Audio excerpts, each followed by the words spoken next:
എന്നുള്ളത് 7.3 കിലോമീറ്റേഴ്സാണ് ആദ്യഘട്ടം പൂർത്തീകരിക്കാനായിട്ട് സാധിച്ചത്. തുടർന്ന് ഉള്ള ഏതാണ്ട് 3.5 കിലോമീറ്റേഴ്സും കൂടി അതിൻ്റെ ഭാഗമായി ചെയ്യേണ്ടിയിരുന്നുവെങ്കിലും അതിനാവശ്യമായ തുക ലഭ്യമല്ലാത്ത സാഹചര്യം വന്ന പശ്ചാത്തലത്തിലാണ് കാലതാമസം നേരിട്ടത്. ഇവിടെ നടന്ന ബഹുമുഖങ്ങളായിട്ടുള്ള ആവശ്യങ്ങൾ ഉന്നയിച്ചുകൊണ്ടുള്ള പ്രതിഷേധങ്ങളെല്ലാം ഞങ്ങളുടെ ശ്രദ്ധയിൽപ്പെട്ടിട്ടുണ്ട്. അഭിനന്ദ പിതാക്കന്മാരും അതോടൊപ്പം വിവിധ സംഘടനകളും അതൊന്നും ഗവൺമെൻറ്റിനെതിരായ സമരമായിട്ട് ഞങ്ങൾ കണക്കാക്കിയിട്ടില്ല. ഞങ്ങൾ ചെയ്ത പ്രവൃത്തിയെ അഭിനന്ദിക്കുന്നതിനോടൊപ്പം തുടർ പ്രവർത്തികൾ ആവശ്യമാണെന്ന് ബോധ്യപ്പെടുത്തലിന് വേണ്ടി നടത്തിയ ജനവികാരത്തിൻ്റെ ഭാഗമായിട്ട് മാത്രമാണ് ഞങ്ങളതിനെല്ലാം കണ്ടത്. ഇതിന് ആരോപണങ്ങൾക്കൊന്നും പ്രസക്തിയില്ല. ചെല്ലാനത്ത് ചെയ്തിരിക്കുന്ന പ്രവർത്തികളാണല്ലോ കാണേണ്ടത്. നമ്മുടെ സമൂഹത്തിൽ എന്ത് വന്നാലും ആരോപണങ്ങൾ ഉയർന്നു എന്നാണല്ലോ പറയുന്നത്. പ്രശ്നങ്ങൾ പരിഹരിക്കപ്പെടുമെന്നല്ലല്ലോ പറയുന്നത്. അതിലൊന്നും ഗവൺമെൻറ് മുട്ടുമടക്കാൻ ആഗ്രഹിക്കുന്നില്ല.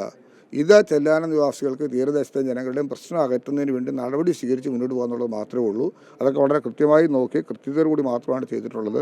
വിഷയങ്ങൾ പെട്ടെന്ന് പരിഹരിക്കാൻ ആവശ്യമായ നടപടിയാണ് സ്വീകരിക്കുന്നത്. ഇതിൻ്റെ ഭരണാനുമതി ഒരുമിച്ചാണ്. അതിൽ കുറേ തീർന്നു, കുറേ തീരാനുള്ളത് ഇപ്പം ചെയ്യുന്നു. അതിനുശേഷം ഇപ്പോൾ ഇവിടെ ജോണിയച്ചൻ സൂചിപ്പിച്ചപോലെ തുടർന്ന് അങ്ങോട്ട് ഇനിയും കിടക്കുക ഇതിൻ്റെ പ്രശ്നങ്ങൾ. ആ വിഷയങ്ങളിലേക്ക് കൂടി കടന്നു വരാനാണ് ആഗ്രഹിക്കുന്നത്. അതിൻ്റെ ഭരണാനുമതി സംബന്ധമായ കാര്യങ്ങൾ കൂടി റിപ്പോർട്ടുകൾ DPR തയ്യാറാക്കി തുടർ നടപടി സ്വീകരിക്കുന്നതിന് നടപടിയാണ് സ്വീകരിക്കുന്നത്.